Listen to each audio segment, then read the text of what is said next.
పేద పిల్లల విద్యపై ప్రత్యేక దృష్టి పెట్టారు మంత్రి నారాయణ. నెల్లూరులో హై స్కూల్స్లో మంత్రి నారాయణ పరిశీలించారు. ఆధునీకరణ పనులపై కూడా అధికారులకు పలు సూచనలు చేశారు. అదనపు భవనాల నిర్మాణం, ప్లేగ్రౌండ్స్ అలాగే ఏర్పాటుకు కూడా ప్రత్యేక డిజైన్లు సిద్ధం చేయాలని ఆదేశించారు. P4 ద్వారా వీఆర్సీ తరహాలో మరో 15 హై స్కూల్స్ను కూడా తీర్చిదిద్దేందుకు ప్రణాళిక సిద్ధం చేశారు. నెల్లూరు సిటీలో 54 స్కూల్స్ ఉన్నాయి. ఎలక్షన్స్కి ముందు నేనేదైతే చదివానో ఆ విఆర్ హై స్కూల్ని యాక్చువల్గా గత ప్రభుత్వం క్లోజ్ చేసింది. అదేవిధంగా నేను చదివిన elementary school 1 to 5 ఓరిగెంటరీ school Arunapuram, దాన్ని కూడా క్లోజ్ చేసేసింది. అంటే గత ప్రభుత్వం స్కూల్స్ క్లోజ్ చేయటమే కానీ డెవలప్ చేస్తానని ఉద్దేశం లేదు.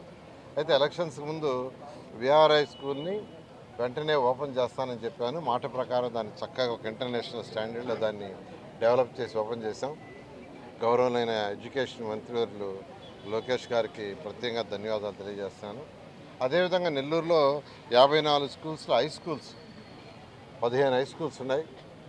ఈ 15 హై స్కూల్స్ని కూడా మోడర్నైజ్ చేయాలా. రేపు జూన్ కల్లా ఈ స్కూల్స్లో 1వ తరగతి నుంచి 10వ తరగతి దాకా, ఇప్పుడు కొన్నిట్లో 6 నుంచి 10 ఉన్నాయి, కొన్ని 1 to 6 ఉండే, అలా కాకుండా 1వ తరగతి నుంచి 10వ తరగతి దాకా ఉండేటట్టుగా చేయాలనే ఉద్దేశంతో నేను అనేక మంది దాతల్ని రిక్వెస్ట్ చేశాను. వాళ్ళందరూ కూడా ముందుకు వచ్చారు. వాళ్ళందరూ విఆర్ హై స్కూల్ చూసిన తర్వాత మేము కూడా ఒక స్కూల్ చేస్తామని వేమిరెడ్డి ప్రభాకర్ రెడ్డి గారు ఆర్ఎస్ఆర్ స్కూల్ తీసుకున్నారు. నెల్లూరులో మొత్తం నెల్లూరు